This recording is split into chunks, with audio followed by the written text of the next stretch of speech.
ज्यामिति में आज हमारा टॉपिक है त्रिभुज। आज त्रिभुज के बारे में देखेंगे। बात करें पहले त्रिभुज की। त्रिभुज होता क्या है?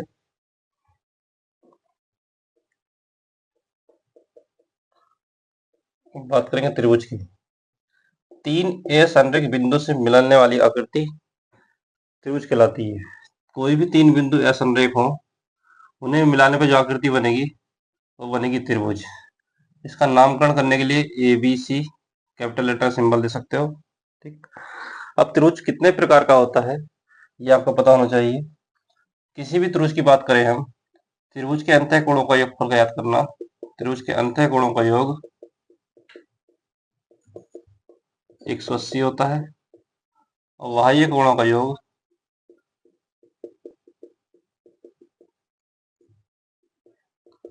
360 होता है। तो याद कर देना रखना। अंतः कोणों का योगफल 180 और बाह्य कोणों का योग 360 डिग्री 360 होता है। ठीक। आते हैं प्रकार की। पहली बात करेंगे इसकी भुजाओं के आधार पर। भुजाओं के आधार पर त्रिभुज कितने प्रकार के होते हैं? भुजाओं के आधार पर त्रिभुज होते हैं 3 प्रकार के। पहले की बात करें विषम बाहु त्रिभुज। ऐसा त्रिभुज जिसकी तीनों भुजाएं क्या हो, अलग अलग हो। जैसे एग्जाम्पल तौर पर त्रिभुज देखेंगे हम। ये इसका मैंने नाम दिया ए, इसका नाम दिया बी और इसका नाम दिया सी। तीनों भुजाएं मैंने अलग 5, 6 और इस 7 मान ली। तीनों भुजाएं क्या है, अलग अलग है। तो इसे कहेंगे आप विषम बाहु त्रिभुज। विषम बाहु त्रिभुज के लिए अगर आपको इसका एरिया निकालना हो तो एरिया निकालने के लिए फॉर्मूला लगाएंगे under root S into S minus A S minus B into S minus C. S क्या है? एस होगा अर्ध परिमाप A plus B plus C by 2। ये आप ध्यान देना। ठीक।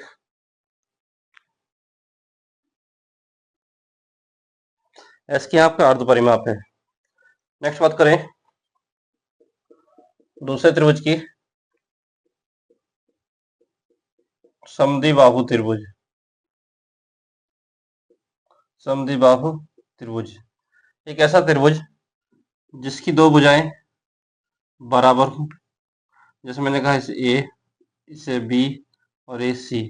ये दोनों भुजा अगर बराबर है, इसमें बी भुजा को हम बराबर से कह देते हैं। ये हो गई आपकी ए अलग भुजा। अगर आपको इसका एरिया निकालना हो तो एरिया का फार्मूला, एक कॉमन फार्मूला तो यूज कर सकते हैं। त्रिभुज का क्षेत्रफल is equal to 1/2 into base into height, base into height. ये तो कॉमन फार्मूला है। अगर समद्विबाही भुजाएं आपको दी गई हैं त्रिभुज की, तो इसके लिए निकालेंगे आप त्रिभुज का क्षेत्रफल is equal to a/4 under root 4b square minus A square. ये फार्मूला केवल समद्विबाहु त्रिभुज में यूज करना, समद्विबाहु त्रिभुज के लिए। ठीक। नेक्स्ट बात करेंगे समबाहु त्रिभुज की। समबाहु त्रिभुज ऐसा त्रिभुज जिसकी तीनों भुजाएं बराबर हो। जैसे ये ए बी सी। इसकी ये भुजा अगर हम मान लें तो त्रिभुज का क्षेत्रफल क्या बनेगा? समबाहु त्रिभुज का क्षेत्रफल, समबाहु त्रिभुज का क्षेत्रफल बनेगा √3/4 इंटू भुजाएं घात 2। ये समबाहु त्रिभुज का क्षेत्र हो जाएगा। यहाँ ध्यान देना, किसी भी त्रिभुज के अंतः कोणों का योगफल तीनों का 180 होता है और बाह्य कोणों का योगफल 360 होता है। नेक्स्ट बात करेंगे कोणों के आधार पर त्रिभुज की।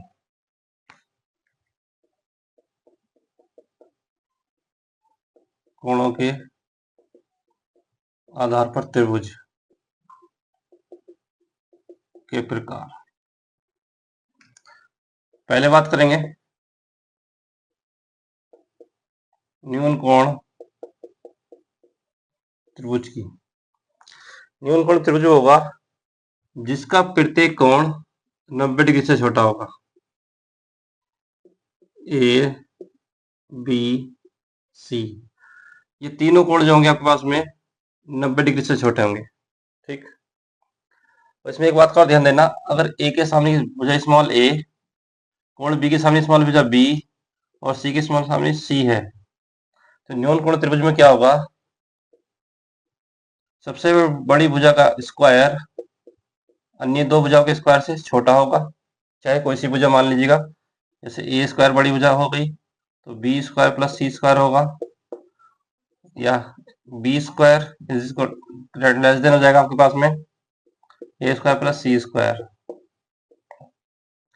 न्यून कोण त्रिभुज में क्या होता है, किसी सबसे बड़ी भुजा का स्क्वायर अन्य दो भुजाओं के वर्गों के योग से छोटा होता है। दूसरी बात करें,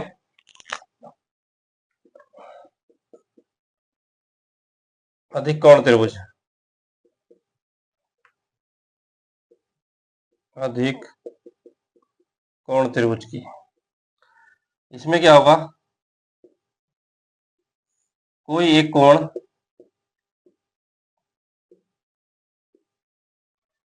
90 डिग्री से ज्यादा बड़ा होगा। कोई भी एक कोण क्या होगा, 90 से बड़ा होगा और 180 से छोटा होगा, वो कहलाएगा अधिक कोण त्रिभुज। ठीक, इसमें भी एक रिलेशन होता है भुजाओं में। अगर सबसे बड़ी भुजा आपके सामने सपोज करो बी है, तो बी का मान इन वी स्क्वायर की वैल्यू ग्रेटर देन होगी ए स्क्वायर प्लस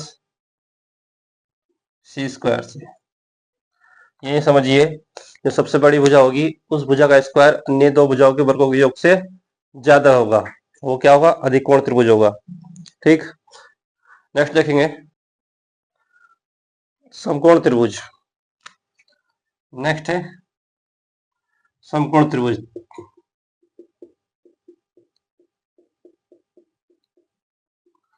समकोण त्रिभुज में कोई भी एक कोण 90 डिग्री होगा, जिसमें से हम ए बी सी मान लें, ये हो जाए 90 डिग्री हो जाए बी कोण।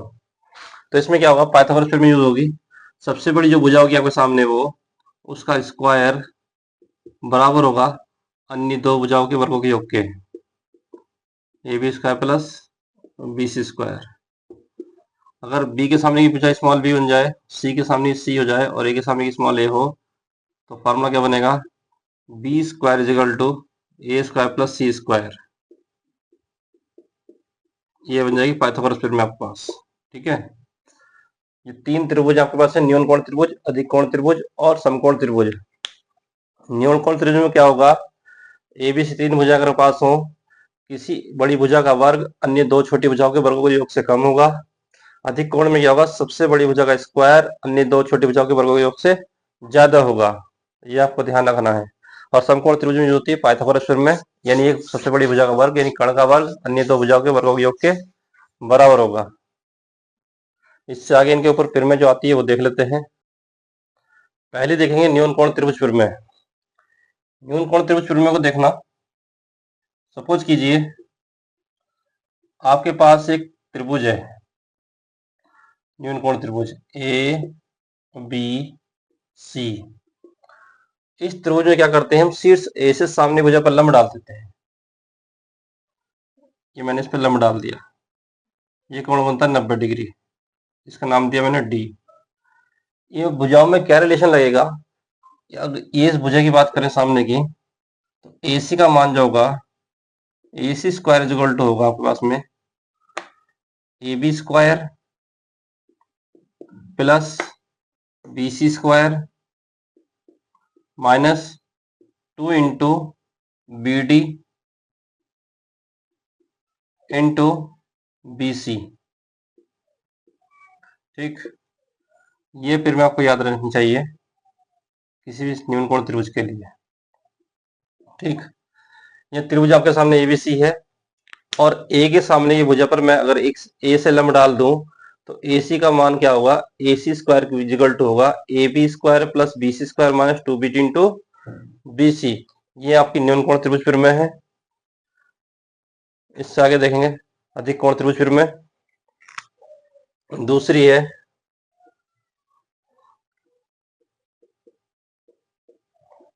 अधिक कोण त्रिभुज फिर में। ठीक, इसमें क्या है, कोई एक आपको त्रिभुज दिया हो, अधिक कोण त्रिभुज।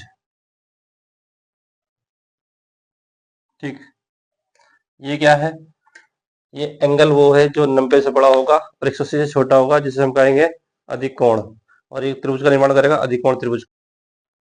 ठीक, अब इसका नाम देते हैं हम ए बी सी। अब ध्यान देना, अब बी सी को हम बढ़ाएं आगे तो वैल्यू आपके पास ये आएगी, और शीर्ष ए से इस भुजा पर लंब डालें तो लंब डल जाएगा ये, जिसका नाम होगा डी। पहला फार्मूला क्या था आपके पास में, ए सी स्क्वायर इजिकल टू, ये था फार्मूला, सेम वही है।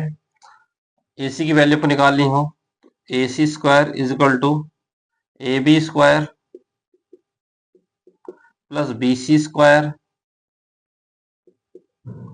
अब यहाँ पर माइनस के प्लस आ जाएगा बस, प्लस 2 इंटू बी डी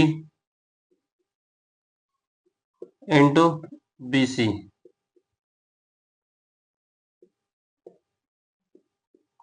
ये है आपके पास में अधिक कोण त्रिभुज फिर में। और तीसरी होती है समकोण त्रिभुज फिर में, जिसमें लगाएंगे आप पाइथागोरस फिर में। ठीक, उसके एक दो पॉइंट और देखेंगे समकोण त्रिभुज फिर में के। नेक्स्ट है समकोण त्रिभुज फिर में। समकोण त्रिभुज फिर में कोई आपको कोण भी समकोण दिया है त्रिभुज में, ए बी सी। बी क्या है, समकोण है, तो पहले तो यूज होती है पाइथागोरस फिर में। पाइथागोरस फिर में क्या होगी,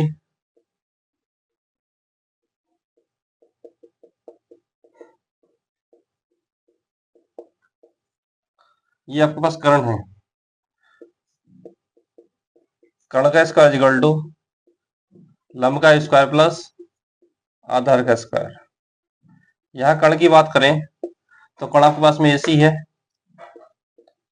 एसी का स्क्वायर इक्वल टू लंब की बात करें ए बी का स्क्वायर प्लस आधार बी सी का स्क्वायर। यह है पाइथागोरस फिर में। नेक्स्ट पॉइंट की बात करें, अगर समकोण पॉइंट से हम यहाँ से बी से कर्ण पर लंब डाल दें, सामने वाली भुजा पर क्या डाल दिया, लंब डाल दिया, तो इसका नाम दिया आपने डी। ठीक, और आपको इसके बी डी की वैल्यू यहाँ से निकालनी पड़ेगी कि बी डी का मान क्या होगा। तो बी डी की वैल्यू आपको निकालनी पड़े तो पहले पॉइंट बी डी की वैल्यू क्या निकालोगे, B D is equal to A B into B C, A B into B C upon A C. पहला मान तो आपको पूछा जाएगा ये, जो आपने बी डी का लंब डाला है तो बी डी की वैल्यू आपसे पूछी जा रही है क्या होगी।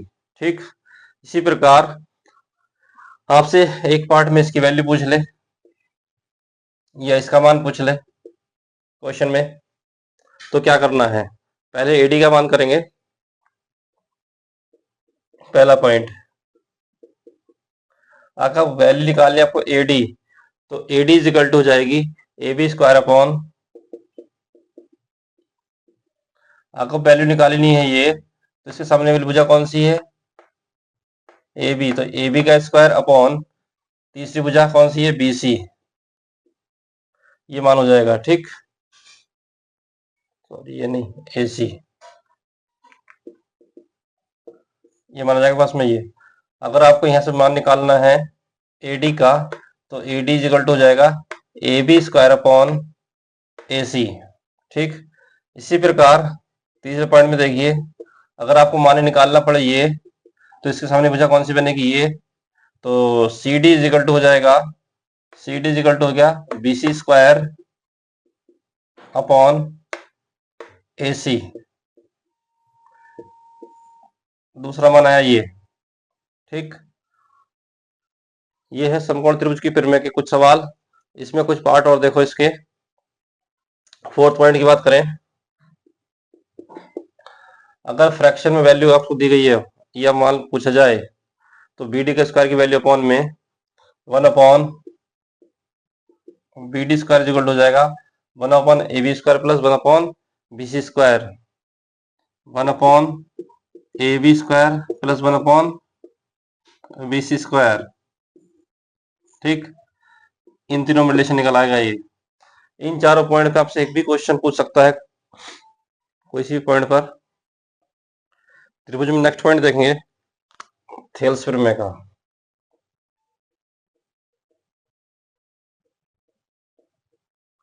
इसमें क्या होगा, कोई आपको त्रिभुज दिया जाए ए बी सी, और इस त्रिभुज की कोई दो भुजा मैंने ली ए बी और सी डी, इनके मध्य बिंदु आपने ले लिए और नाम दिया इनका डी और ई। जब इन दोनों को मिलाओगे तो ये भुजा इसके समांतर होगी।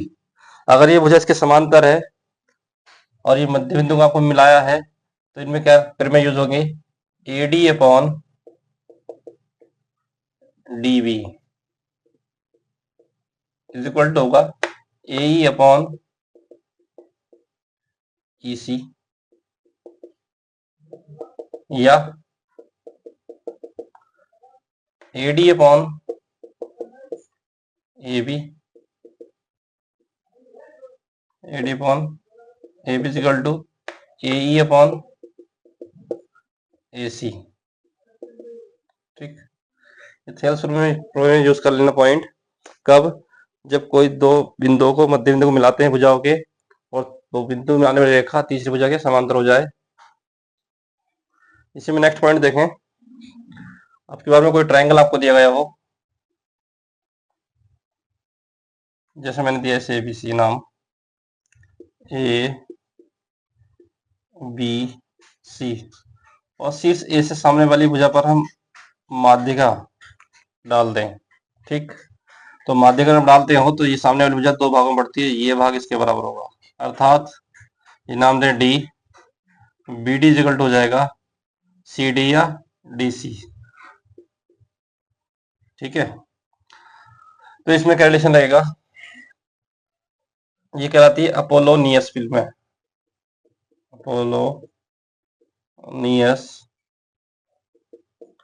फिल्म है। ए बी का स्क्वायर प्लस ए सी का स्क्वायर इक्वल टू होगा 2 into B D square plus A D square. ठीक, क्योंकि B D is equal to C D के, चाहे तो आप यहाँ सी डी लिख सकते हो या A B square plus A C square is equal to जाएगा 2 into C D square plus A D square. दोनों बात एक ही हैं। ये दो प्रमेय हो गई। नेक्स्ट देखें संपूर्ण त्रिभुज की, ये समद्विभाजक प्रमेय वाली। नेक्स्ट देखेंगे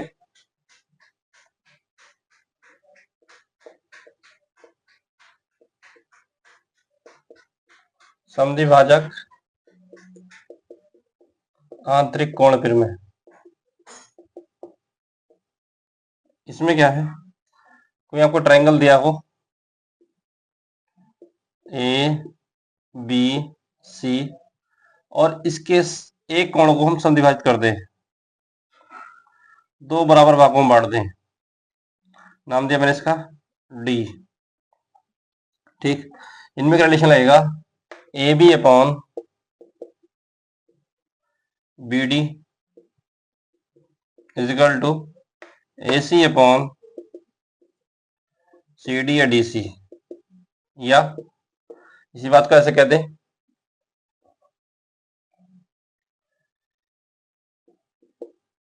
ए B upon A C is equal to होगा B D upon C D. दोनों बात एक ही है। यह है समद्विभाजक एंगल वाली प्रमेय, जिसमें किसी कोण को समद्विभाजित किया जाता है, दो भागों में बांटा जाता है। समद्विबाहित कोण के लिए नेक्स्ट पॉइंट और देखो इसका दो तरह से एक डायग्राम तो आपस में ये आता है, इस कोण का मैंने समद्विभाजित कर दूं और इसका समद्विभाजित कर दूं, ए बी सी, इस नाम दे दें आप ओ, इसका मान पूछा जाए।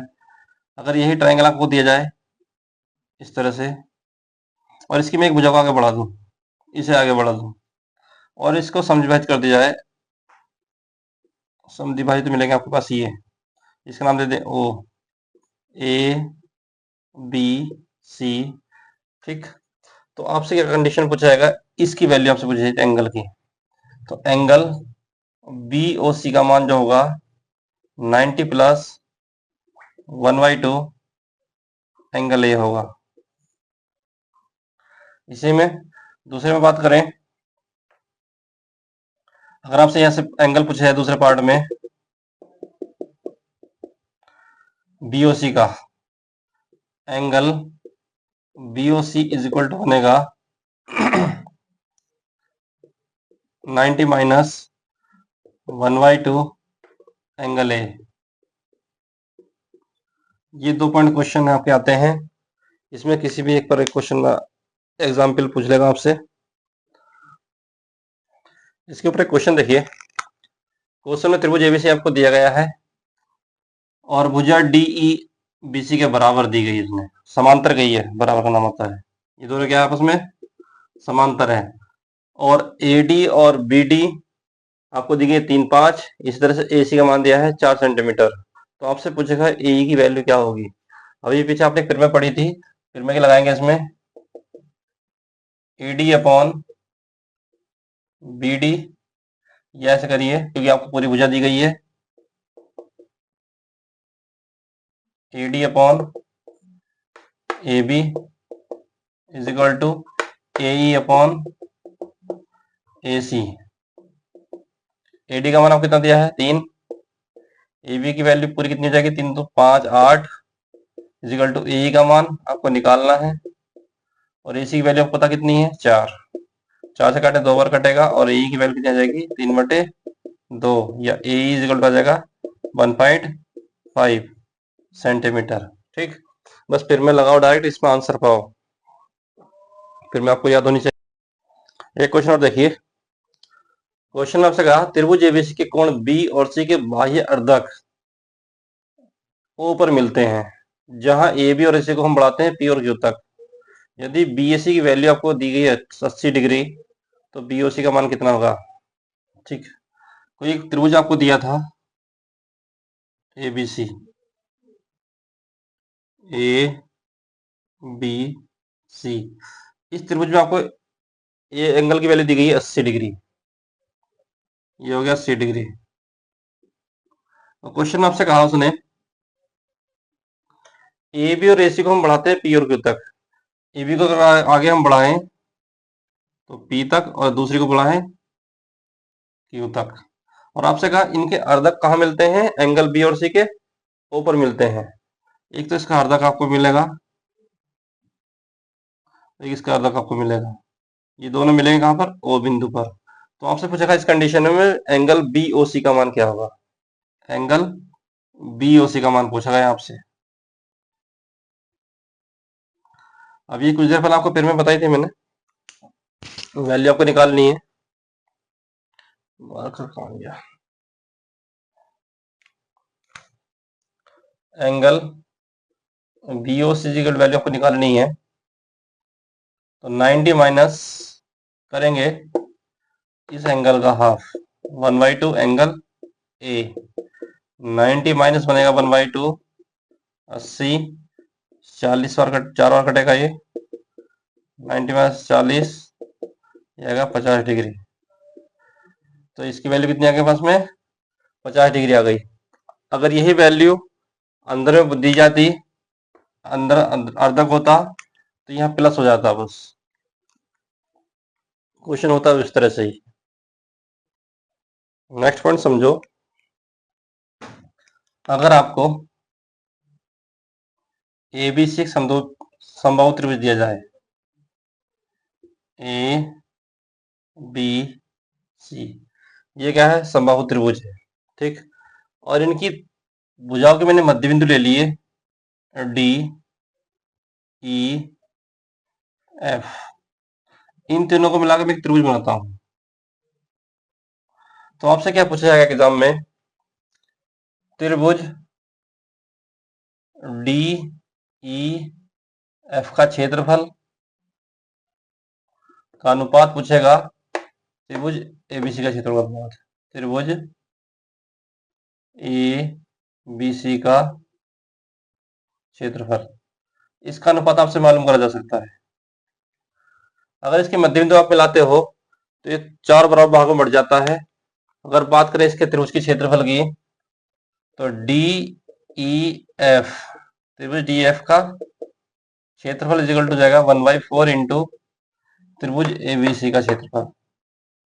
त्रिभुज ए बी सी का क्षेत्रफल या त्रिभुज डी ई एफ का क्षेत्रफल अपॉन त्रिभुज एबीसी का क्षेत्रफल बराबर कितना आएगा? 4। तो रेशियो क्या आता है? 1:4 का आता है इसमें, ये याद रखना।